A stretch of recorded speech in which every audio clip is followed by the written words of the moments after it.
2 বছর আগেও টেকনাফ থেকে সেন্ট মার্টিনে সরাসরি পর্যটকবাহী জাহাজ চলাচল করত, যা সময় ও খরচ দুটোই বাঁচাত।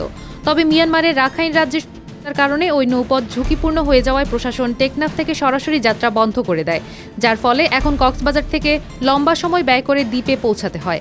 পাশাপাশি রাত্রিযাপন হয় দিনে দিনেই ফিরতে হয় পর্যটকদের, এবং এত কিছুর পর দ্বীপে ঘুরে বেড়ানোর জন্য পর্যটকদের হাতে থাকে মাত্র 2 ঘন্টা সময়।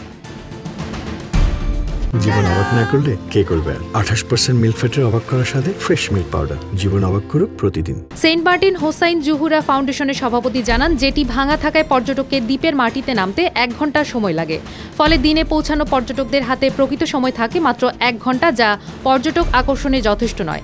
তিনি বলেন, নভেম্বর-ডিসেম্বরে রাত্রিযাপন নিষিদ্ধ থাকায় পর্যটক আগ্রহ কমে গেছে, আর ফেব্রুয়ারি মাসে জাতীয় নির্বাচন ও রমজানের কারণে পর্যটকদের আনাগোনা কেমন হবে তা আন্দাজ করার মতো। তিনি প্রশ্ন তুলেছেন, এই 1 মাসের আয়ের উপর দ্বীপবাসী কিভাবে বছর জুড়ে জীবনযাপন করবে। পর্যটন নিয়ন্ত্রণ বিষয়ে সরকার গত 23 মে প্রজ্ঞাপন জারি করেছে, যেখানে 12টি নির্দেশনা উল্লেখ করা হয়েছে। সরকারের নির্দেশে নভেম্বর মাসে দিনের বেলা পর্যটক ভ্রমণ করতে পারবেন, ডিসেম্বর ও জানুয়ারিতে রাত্রিযাপনের অনুমতি থাকবে, ফেব্রুয়ারি মাসে বন্ধ থাকবে পুরো যাতায়াত। এছাড়া প্রতিদিন 2000-এর বেশি পর্যটক দ্বীপে যেতে পারবে না। নৌযান পরিবেশ মন্ত্রণালয়ের অনুমোদন ছাড়া চলবে না, এবং পর্যটকদের টিকিট অবশ্যই বাংলাদেশ ট্যুরিজম বোর্ডের ওয়েব পোর্টালের মাধ্যমে কিনতে হবে। প্রাকৃতিক পরিবেশ অক্ষুণ্ণ রাখার জন্য রাতের আলো, শব্দ বা বারবিকিউ নিষিদ্ধ। কেয়াবন বা জীববৈচিত্র্যের ক্ষতি করা যাবে না। মোটর চালিত যানবাহন চলাচল ও নিষিদ্ধ পলিথিন ও প্লাস্টিক বহনও সীমিত করা হয়েছে। পর্যটন সীমাবদ্ধতার কারণে দ্বীপবাসী ও ব্যবসায়ীরা অনিশ্চয়তায় পড়েছেন। অন্তর্বর্তী সরকারের বিধিনিষেধের কারণে 200 পরিবার দ্বীপ ছেড়ে টেকনাফ ও কক্সবাজারে চলে গেছে।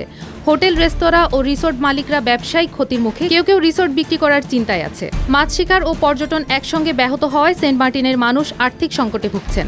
যেটির সংস্কার কাজ শেষ না হওয়ায় পর্যটকবাহী জাহাজ ভেড়ার স্থানও সংকটে পড়েছে।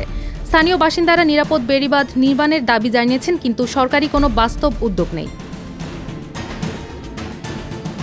সেন্ট মার্টিনের মানুষের দুর্দিন ও ব্যবসায়ীদের ক্ষতির কারণে আগামী পর্যটন মৌসুমে দ্বীপে পর্যটন আকর্ষণ ও অর্থনৈতিক কর্মকাণ্ড সীমিত হয়ে থাকবে। এই পরিস্থিতিতে দ্বীপবাসী ও ব্যবসায়ীরা অপেক্ষা করছেন সরকারের পুনর্বিবেচনা ও বাস্তব সমাধানের জন্য।